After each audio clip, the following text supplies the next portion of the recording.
I'm Anthony. I'm Daddy. And this is another edition of Serge Stories. Go Brewers!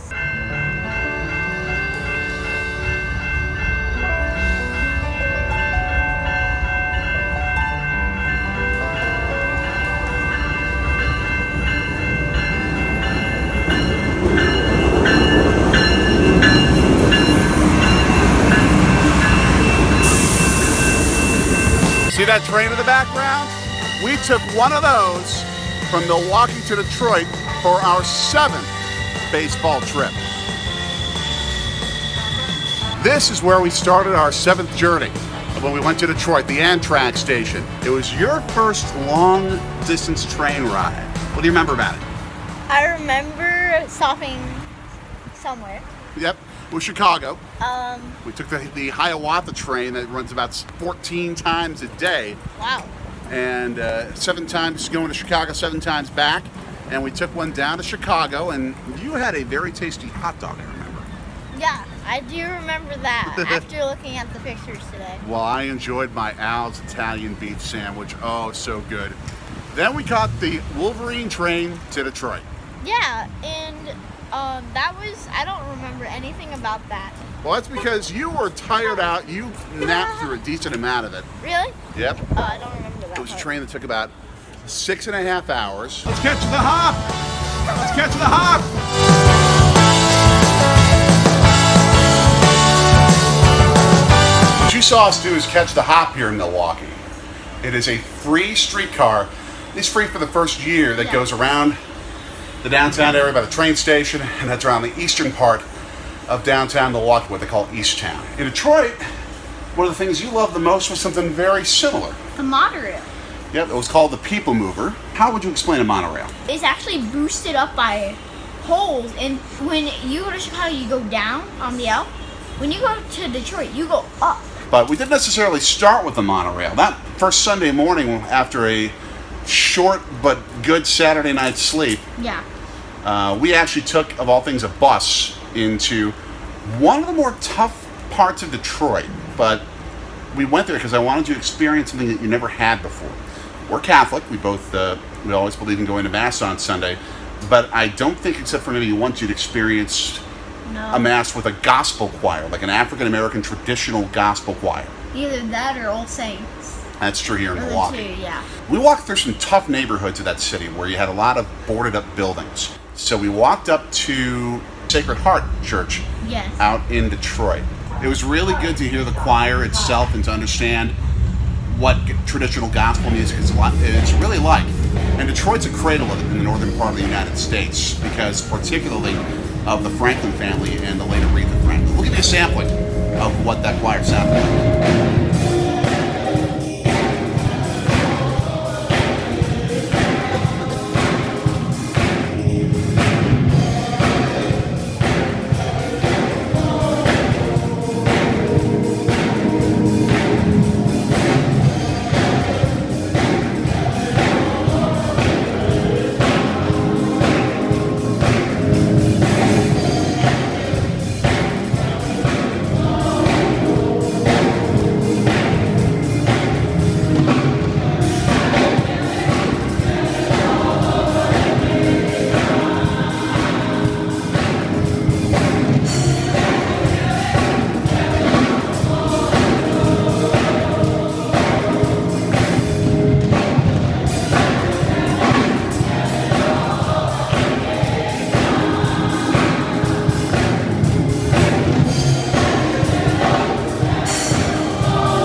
Got into a bit of sightseeing mode in the downtown area.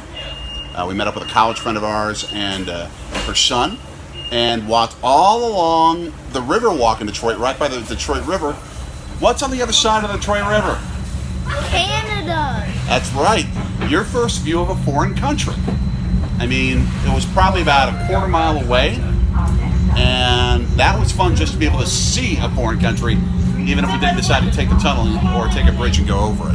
Next year, we hinted we might be in another country. Well, we'll see. I mean, Toronto might be an option, if the Brewers play there next year. So no decisions yet. Got to wait for the schedule to come out first. We experimented with one of the two great Coney Island hot dog stands in that place. There are two side-by-side hot dog stands owned by members of the same family that compete against each other, but they sort of like each other in some ways. American and Lafayette. We went to Lafayette. Oh, really? Okay, I know we went to Coney Island as well. Now, what do you put on your hot dogs? I put ketchup on my hot dogs. You put ketchup on everything, as we already know. Not everything. But- just ketchup. But that's not a Detroit Coney. A Detroit Coney involves sort of a meaty chili, onions, mustard. But the one thing that it doesn't have that is your mommy's favorite kind of hot dog, which I've grown to enjoy since being married to her, coleslaw. There's a whole fun story around that one.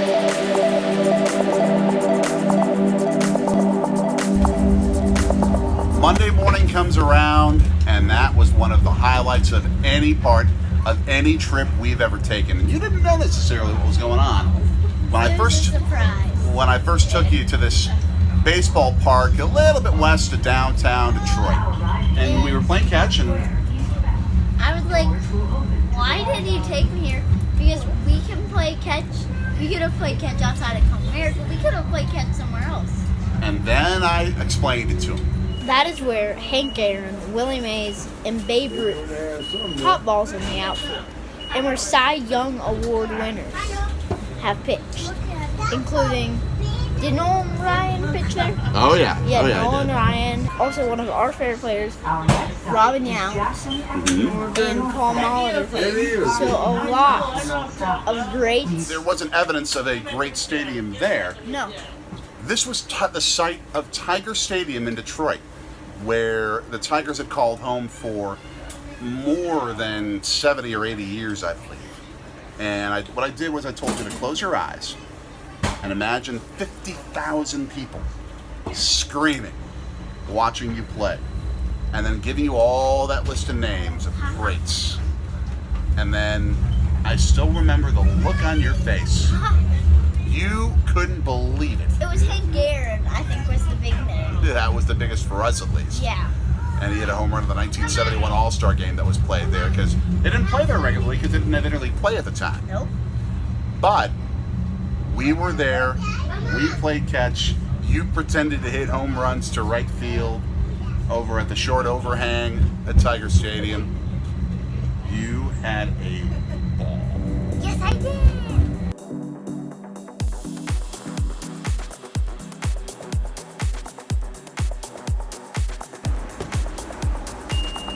We met a new friend there at the Tiger Stadium field called Ernie Harwell Park. Her name is Audra Kubat. Now, what I'd done, because I knew that when we went to Detroit, it was going to be kind of hard to avoid seeing a lot of the economic challenges in that city and some of the blight and some of the issues that city has. But there are a heck of a lot of good people that are trying to do something about it. Yeah. And we reached out to the Detroit Tigers to try and have you meet Willie Horton.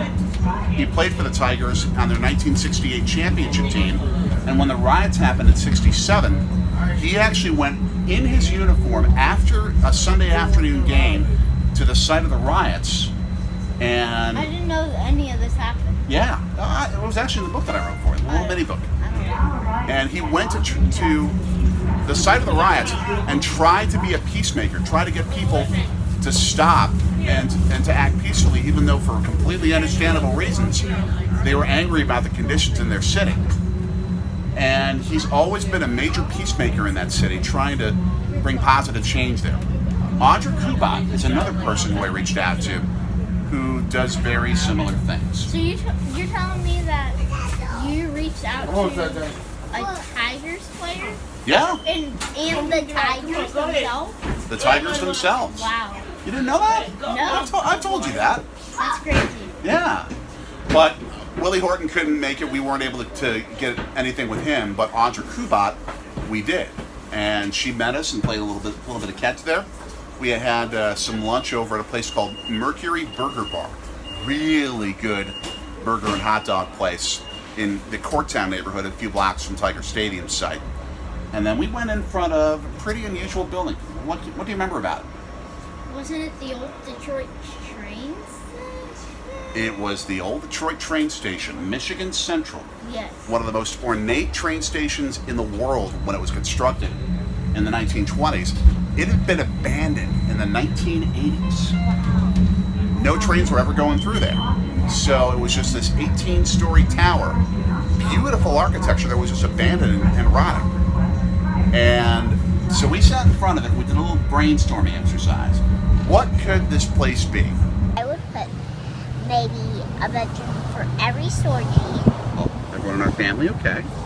Mimi and Abba, Mama and Papa, Uncle Drew, a bathroom on the first floor, 4 kitchens, Cool. an attic sports room, Awesome. a garden at the back for Mimi. What else? There would be a Major League Baseball stadium, Okay. a whole bunch of offices, Okay. a huge living room, a big grill deck, a basketball stadium, and a big swing set. Now, Audra, we see Michigan Central Station. We see what it was. We see its grandeur. We see now what it isn't. But I'd love to ask you, what could this place be? I think it could be the premier venue in the country. A community space where there's places to stay, to come and get cleaned up, kitchens to use as well as kitchens being used, definitely big gardens all around it, and the people that run it will not stay on the top floor. The top floor should be open just for sightseeing, you know, like no penthouse stuff, no hierarchy like that. It could be a donation center too, where people could bring clothes to share or trade.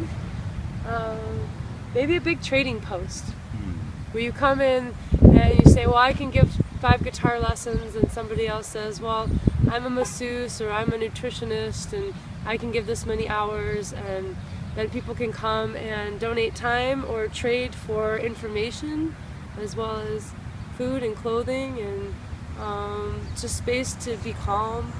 And maybe the bottom should have chimes and beautiful sound, like soft sounds that are happening and echoing through the building.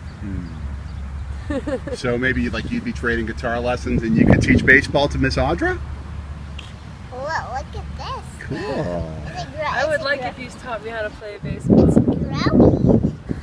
You know all about the stats and everything. And as a matter of fact, she decided to keep that vision and turn it into something really special that she's working on in Detroit called the Detroit House of Music.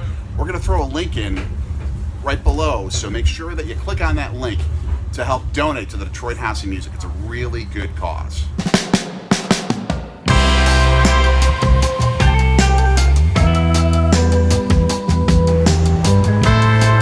So we head back, take a much needed nap again, and then it's Time for baseball. Evacuate! Evacuate! Wait a minute. We need some time to get to that point, okay? We took your favorite monorail out to Comerica Park in Detroit for this little man's 7th different stadium for a Milwaukee Brewers game. So we're inside Comerica Park. We get there a little bit early. You go on a carousel of all things. Instead of watching batting practice. Well, you weren't into batting practice at that age. No, not at that age. So. Subscribe to Zach Airport if you haven't yet. Detroit has a fantastic kids area inside Comerica Park with a whole bunch of rides, games, and other things like that, along with a very good food selection. Since we're so close to Canada, I had the poutine dog. So we get there for the game, and thanks to a good college friend of mine named Eric, we were able to spend the game with him. He had taken some of his family out to join him for this contest. We all went together. And for the first time at any of the games that you went to, it rained. Rain, rain, go away. Don't come back another day. But it wasn't just rain. It was thunderstorm. lightning. And Get ready for the Tampa Bay Lightning. he's turning it up a little bit. What'd you yell at everybody? Evacuate! Evacuate! Evacuate! He was hamming it up then just as much as he is right now talking about it. I was yelling. There actually were a number of lightning strikes in the Detroit area during the game. They didn't have to stop the game, but you could see the strikes a long distance away over the Detroit River. So They were very close. they were.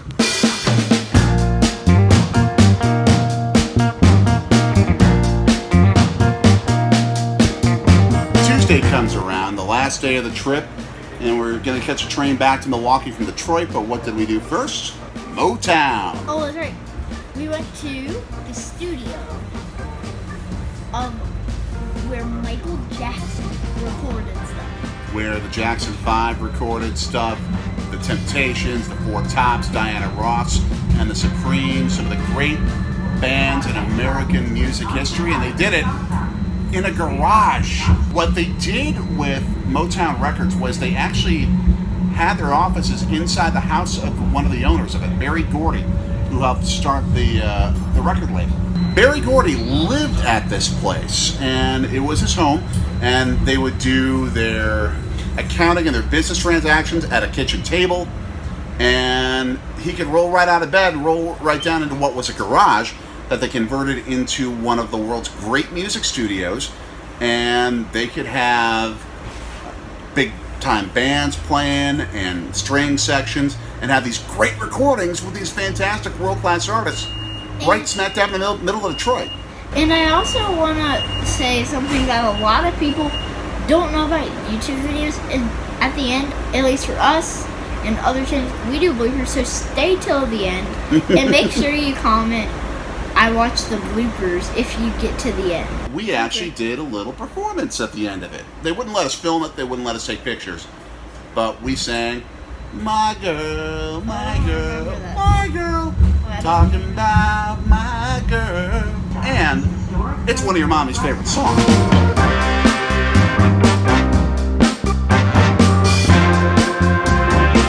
Audra also did a song for the little guy and I called You Are Miraculous in Every Way. Very special song. Played for you again. Don't turn down your eyes. You gotta look up at yourself, 'cause you are miraculous in every way, just like everything else. And you hold the right. It's always in your hands, and you don't wanna miss this sweet, wonderful now again. 'Cause I know someday you're gonna set yourself free. Float down the river like a tiny little leaf. And I hope you won't get stuck in the dam. Oh, and this river will give you to the sea, won't you? Please.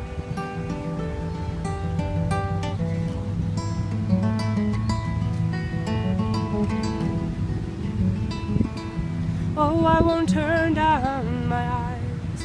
I'll look up at myself, 'cause I am miraculous in every way, just like everything else. And I hold the right, always in my hands, and I don't want to miss this sweet, wonderful now again. 'Cause I know someday I'm gonna set myself free. Float down the river like a tiny little leaf. And I hope I won't get stuck in the dam. Oh, and this river will give me to the sea, won't you please?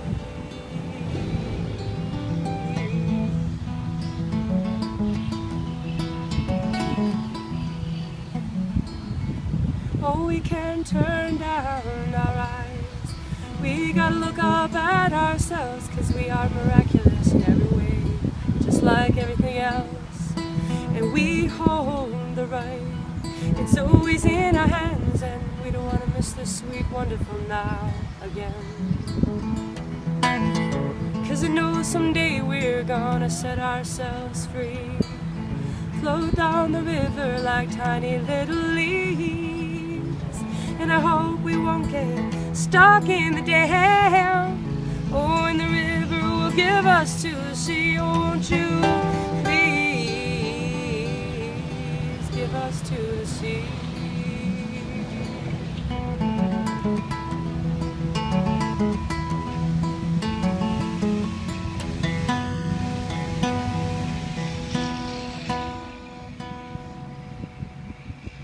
I think the big reason we did the Detroit trip, not just for the baseball itself, was to teach this little guy a lot about compassion. The fact that there are going to be things that you're going to discover about the world that you live in that are sometimes really hard to face.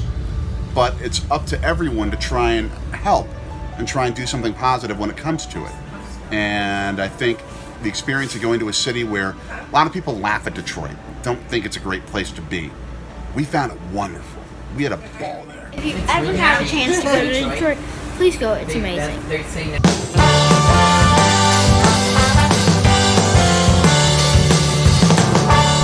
possibilities for what this can be, don't you? Yeah. Cool. Did you put that on recording video? I told you I was. Saganaki.